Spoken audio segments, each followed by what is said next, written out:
Hi, this is Guthrie Govan, bringing you a little introduction to the world of tapping. There's a bit of a stigma attached to this technique. A lot of people think it's only good for 80s metal and the likes, but I assure you that's not the case, and I'd like to sell you this way of looking at tapping. It's just a way of playing notes that this hand can't reach. If you keep things nice and open like that, it's more likely you'll come up with something creative that fits into your own playing using this technique. First things first, how do you tap? There's two kinds of motion here. One is the hammer-on, where you're just using a finger from this hand to hammer a note just like you would with a regular hammer-on with your fretting hand. And to make that work, I would suggest that you anchor your hand somewhere, possibly your thumb on the top of the neck, and if at all possible, some part of this expansive hand here, resting on the unwanted strings. So that way, I can play that note over and over again without hearing any of those ringing out. It makes for a cleaner tone. The trickier part, as with normal legato, is pulling off. A lot of people aren't sure how to do it. I hear a lot of people doing that and wondering why it doesn't come out right, when what they're looking for is...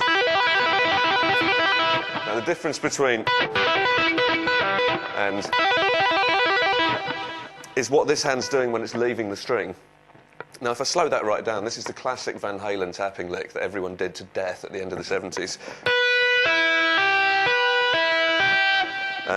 It's an E minor triad, if anyone's curious, and it's on the B string here, so you're basically tapping at the 12th fret. I prefer my middle finger, because that way I can store the pick in there in the crook of the index finger, but you don't have to. It could be any finger you like. So you tap there, pull off with a kind of flicking motion to reveal this note at the 5th fret, and then hammer on there, the 8th fret. That's the last note of the 3-note pattern, so you go...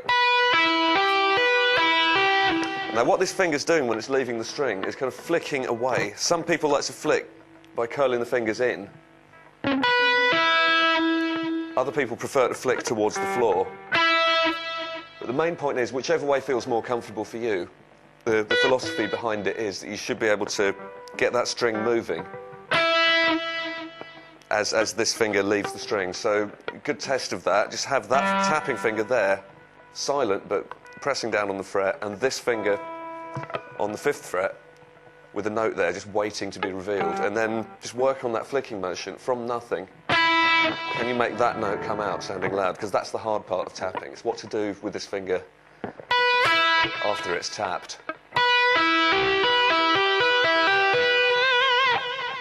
All right, a couple of variations on that for anyone who's never tried this technique before. You could also do that the other way round.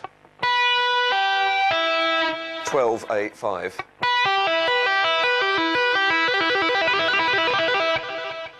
Or you could do a mixture of the two. So that would be a 4-note pattern going 12, 8, 5, 8. Repeat as necessary.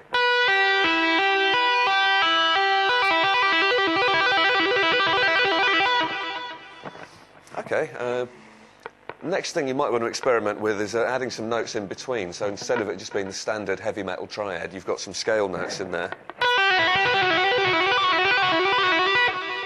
Same basic idea. What this hand is doing isn't drastically different, but you get a more bubbly sound. I think just purely because there's more notes there in the pattern. So that's 12, 8, 7, 5, 7, 8. Repeat as necessary.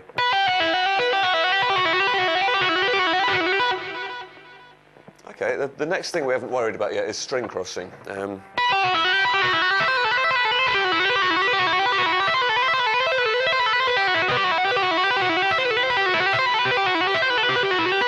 you might want to work on something like that. It's the same pattern as before, but this time moving from the E string to the B string.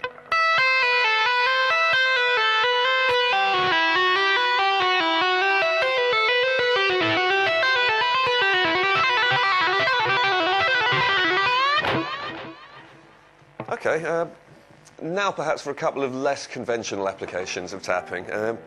One would be where you actually incorporate a slide with your tapping hand. There's other ways to get extra notes. We'll worry about that another day. But for now, the idea of...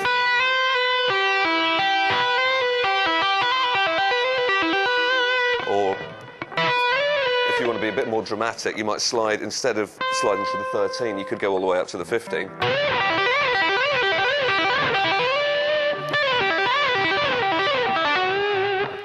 And there's some interesting textures in there. But I think where this becomes really fun is where you start adding vibrato and bends. Now that's a tricky one.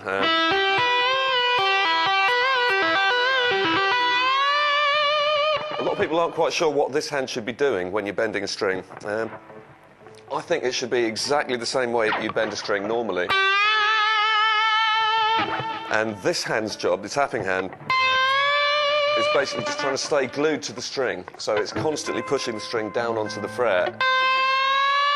But in terms of motion that way, it's still flexible, it's still kind of open to suggestion. So when it feels this hand pushing the string up, it just kind of complies. So no effort at all from this finger. All it's doing is pushing that down on the fret, just enough that the note carries on ringing.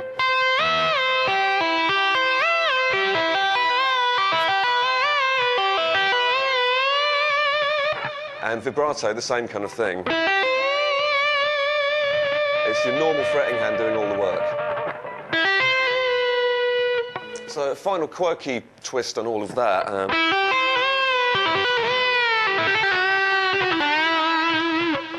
You might want to experiment with an idea like that.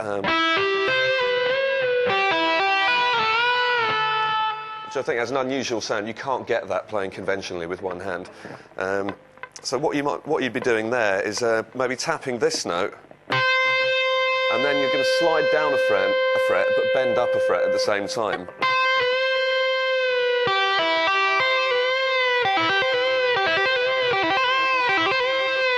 Now, that's an odd sounding note. You won't get that any other way. Or you could be even more quirky, maybe do that, slide down a fret, but bend up 3 frets at the same time.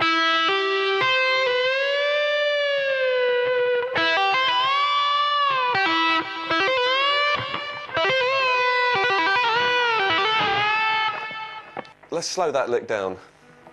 The confusing part is, where do you change strings? And the key is, it's always your tapping hand that leads. Whenever you start a new string, it's with this hand. So it would be all this on the E string, and then straight onto the B string, and then straight back to the E string, tapping hand leading again, tap on the B,